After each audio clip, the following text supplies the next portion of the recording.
University of Man.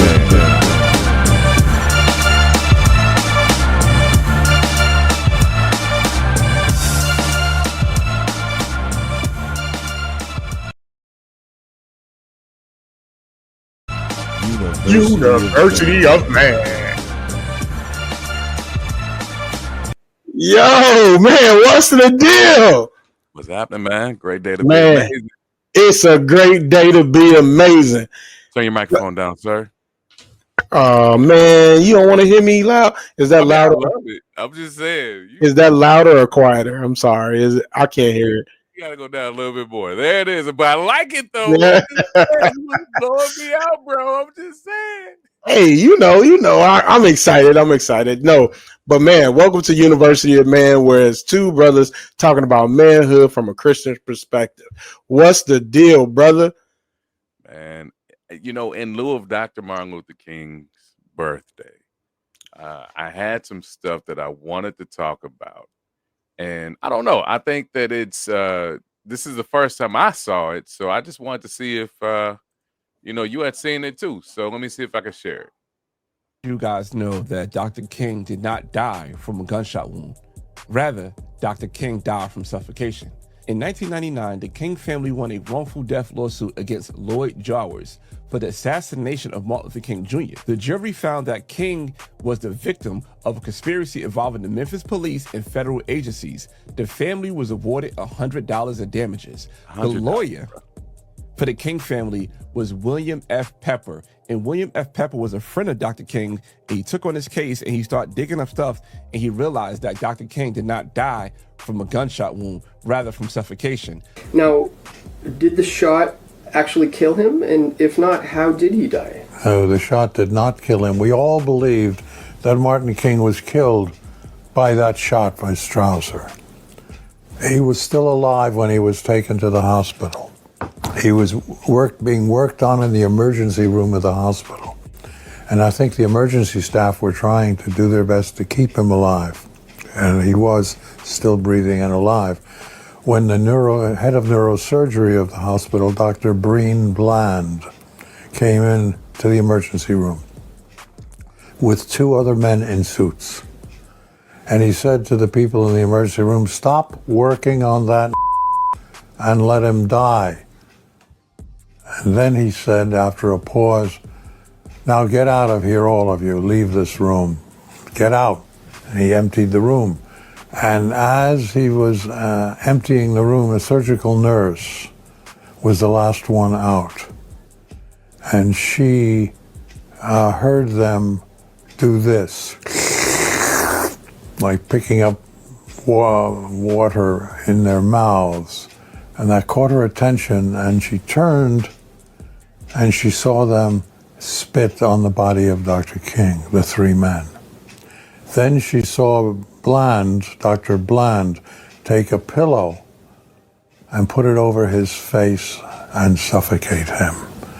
And that's how Martin King was killed. This story is so swept under the rugs. If you were to buy William F. Pepper's book, The Plot to Kill King, it's literally $100 on Amazon right now. That's actually the same amount of money the King family was awarded for the death of their father. So I wanted to start off from that, man. And I don't know if you saw it before, but when I saw it, I felt some type of way. You talk to me. First of all, I know this show ain't scripted, but you should have shown me that before, man, because I almost cried. That's crazy. To have, man, like, yeah, I needed to be able to formulate my thoughts on that one because it's not far-fetched. And the reason why, I'm from Chicago, and people from Chicago, they know of this guy called Ben Wilson. And he actually is a 30 for 30 for him. So if you don't know what I'm talking about, Benji Wilson was cold. He played for Simeon High School. He had, man, the first step, literally like, you talking about Kevin Garnett coming from Chicago. Kevin KG is my guy, but he ain't from the shot. He came here senior year. But Ben from Chicago got shot, and they took him to a hospital here that did not have trauma surgeons, and that's why he died. he didn't really die from the gunshot. He died because nobody was able to operate on him in time. So I never even thought about Dr. King being shot. And I've seen some of that footage of people saying, oh, he got rushed to the hospital. Like if he died on the spot, why would they have taken him to the hospital? So he got to the hospital, and yes, when you get shot, there is you don't die instantly all the time.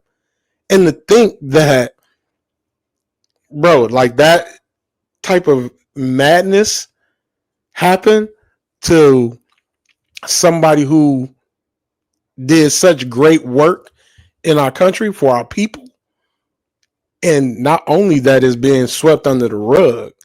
That, and I don't just looking at the video, thinking of the magnitude of a book on Amazon, a book that you could just read with the price tag of $100.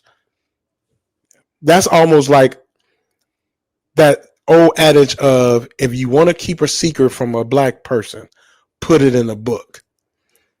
And if you've never heard that's true. They said if you put it in a book, they'll never go read it.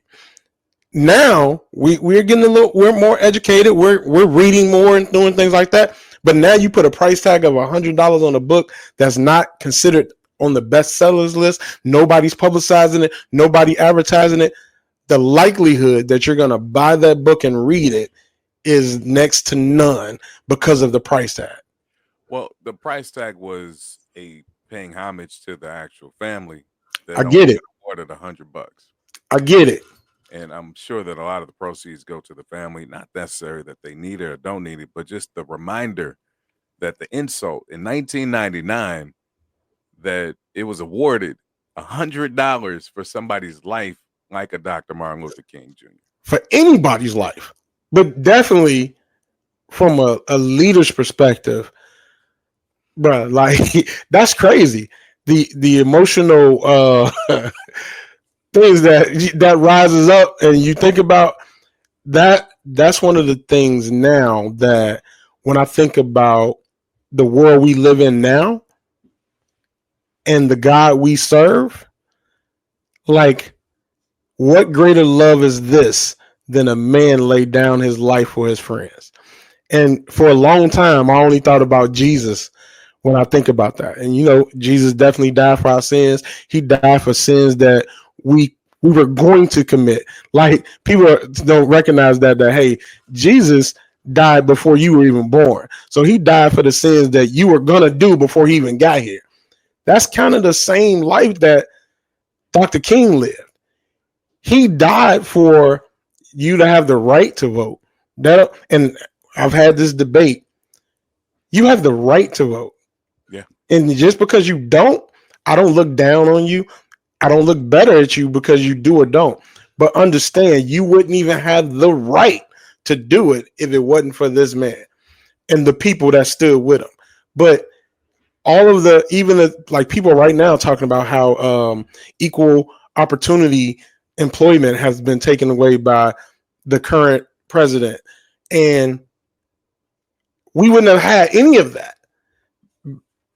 if this man hadn't laid down his life. And we only talk about lay down his life with this one gunshot, and now the possibility, and I'm almost wanting to call it a fact because I can believe it, that he was murdered from suffocation. That's so crazy. But he started that journey knowing that there were going to be African American, well, maybe not knowing, but envisioning that there will be African Americans in the future, like me and you, who want to be able to have a platform like a podcast, who want to be able to sell financial services, who want to be able to do the things that we do before we got here. That's like the biggest selfless act that I could ever think of. You messed me up with that one, bro. I was about to ask you about who do you think you got in the Super Bowl? Look, what are we going to do as men now to say, hey, how do we leave a legacy? And yep, everybody's not going to leave a legacy as big as Dr. King. But how do you leave a legacy as a mark on your family? I'm gonna throw something else at you because some people say it's great to know your history. Other people say, why are you bringing that up? Because now you're bringing a negative energy to what is supposed to be the future, right? And I just say, if you don't know your past, you'll repeat it. And the Doomed to history is repeat it. the history, and it was there for a reason, good, bad, or indifferent. How evil individuals were, how they were raised, whatever the case is. We want to make sure that there's some light that's shed on this. And I mean, listen, Dr. Martin Luther King, I'm sure, was not perfect by any means or stretch of the imagination, but I just don't think with the things that he brought to this earth that he should have been treated like that in his last hours. So, with that, I'll ask you, and I don't know, how do we shed more light on this? Because that is insane to think. And I don't know if you knew it. I definitely did until I saw the video. And shout out to Broken Traditions. He's on Instagram and he does some great work. But I saw what he did, and I want to, just shed some light to this. How can we tactfully get the message out and also have our minds on the future? So obviously one of the ways, like, the more people that see our podcast and see that, the more people we can get it out to. Like, not just on his birthday, but Black History Month is literally days away. Yeah.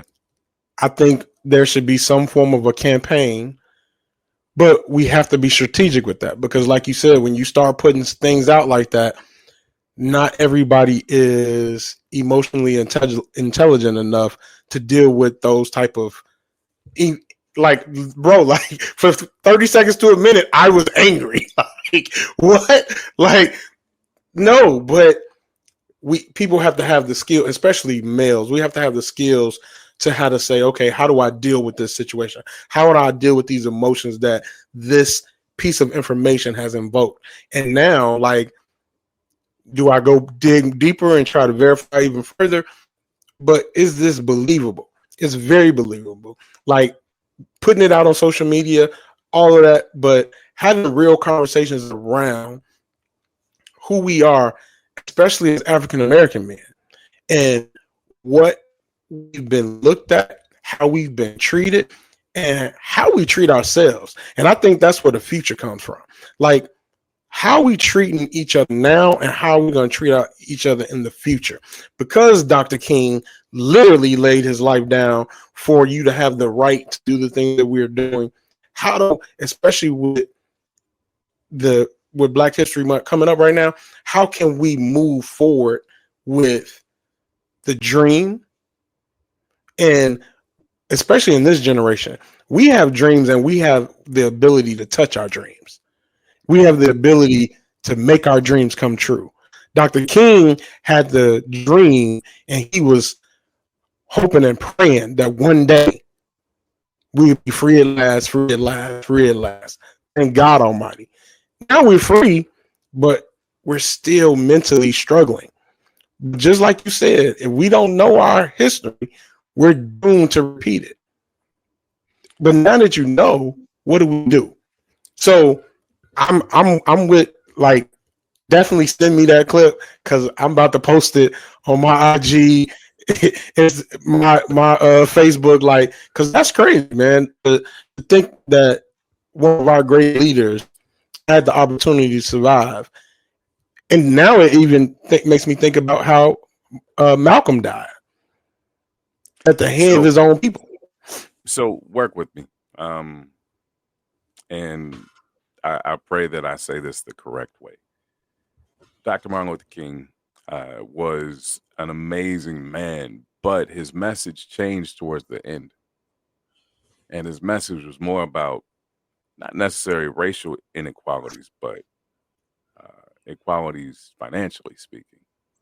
And his message got to the point to where the haves and the have-nots should not be, and that we should be in a place where we have more and more opportunities. And you can't have a civil-minded group of individuals that don't have opportunities to have housing, that don't have the ability to actually get a job that can take care of their families, that don't have the ability to actually get the education to do these things. And when that started to come out of his mouth versus, equality of just being black and or white, then that message was short because he was killed. So I'm not saying that. Yes, I am saying. I'm saying that the haves and the have-nots and the individuals that wanted to maintain what is status quo as far as economics, not necessarily racism. It's more like placism. So Mhm. The biggest trick I think America has put on individuals is, let's talk about race. Yeah, okay. No, it's about the same person in the same economic struggle that you're in, trying to look down on you, knowing that they have nothing more than you. But just because I have a different race or a different color, I'm better than you. That is the biggest trick I believe America has put over our eyes. And we just got to wake up. It's not about race. It's about making sure that you have those things, specifically those things. Education. You got to be able to have that.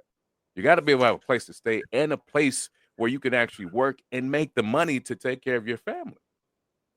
What do you think about that, my man?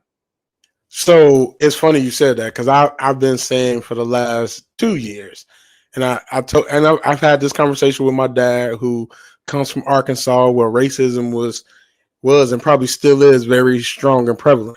And I'm like, well, nowadays it's not really just about your race; it's about your economic status, and people are more and more prejudiced of your economic status than they are of your race. Case in point, there are a lot of wealthy African American people right now that are accepted in worlds that we would have never been accepted in before because of their economic status. And just like you talked about, the inequality of being able to have a place to live, a place to work, a place to now, and I definitely think in our country there's some very big disparities in different areas. So, like in Chicago, minimum wage is like $15 an hour. And I sold cars, so I can figure out your hourly, look at your hourly wage and figure out your yearly salary by your hourly wage quickly. So $15 an hour, 40 hours a week, that's $31,000 for the year. Just double the numbers and add one. That's what it is. So in Chicago, you can make $31,000 a year picking up shopping carts at Walmart, working the cash register at McDonald's. But in Georgia, the minimum wage is like $8 to do that same job. So you're telling me that the I get it. We're in two different, and I would only imagine that maybe the minimum wage is higher in California because y'all cost of living is higher up there.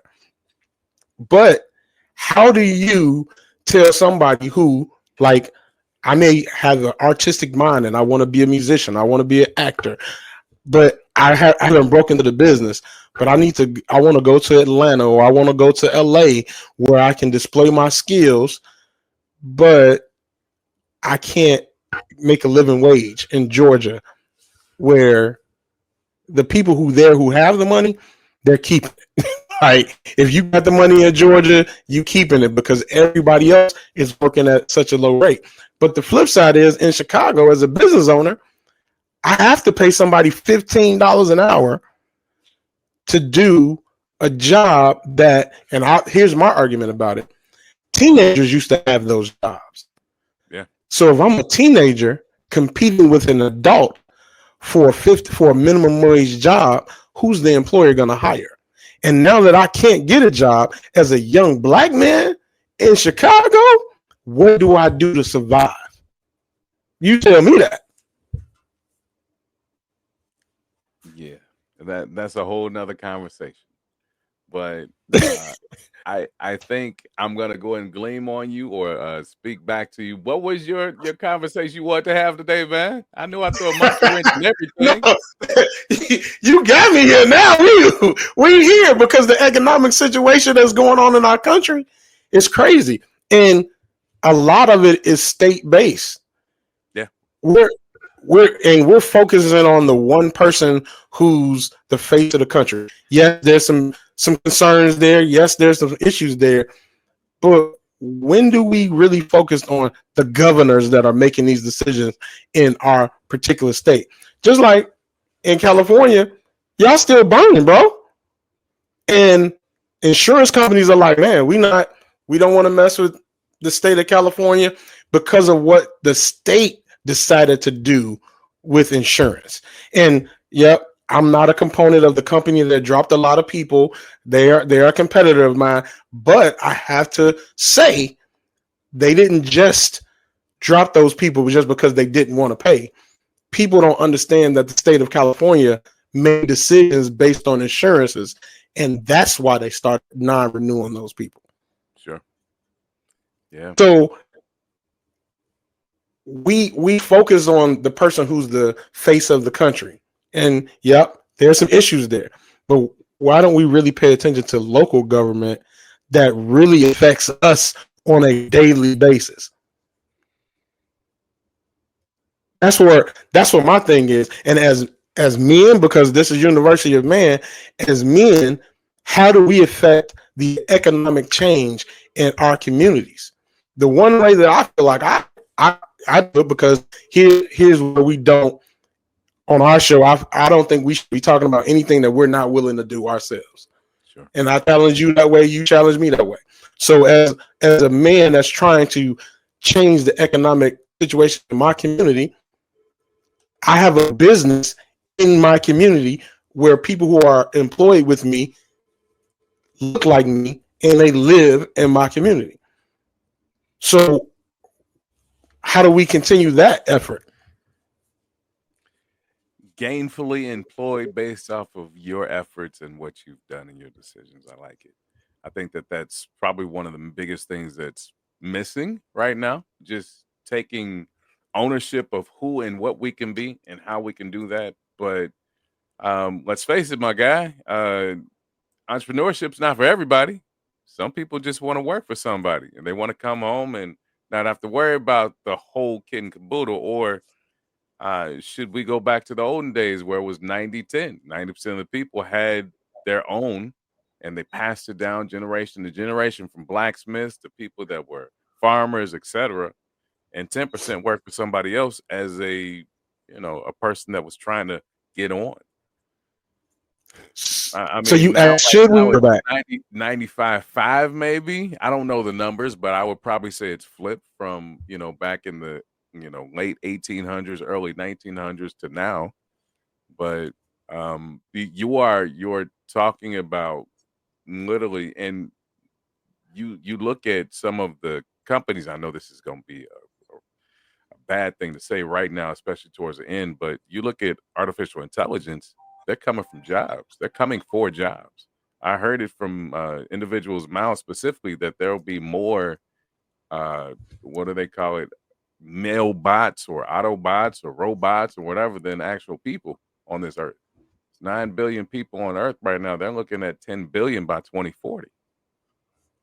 So you think they're not coming to take the manufacturing jobs. You think they're not coming to take some of these other jobs that in the Midwest, this is what's the bread and butter. And who can do it better? John or Autobot? I think the Autobot's going to do a little better every time. So, and he can work through the night. All he's got to do is charge his battery. Imagine a 16-hour shift for Autobot, 8 hours to charge.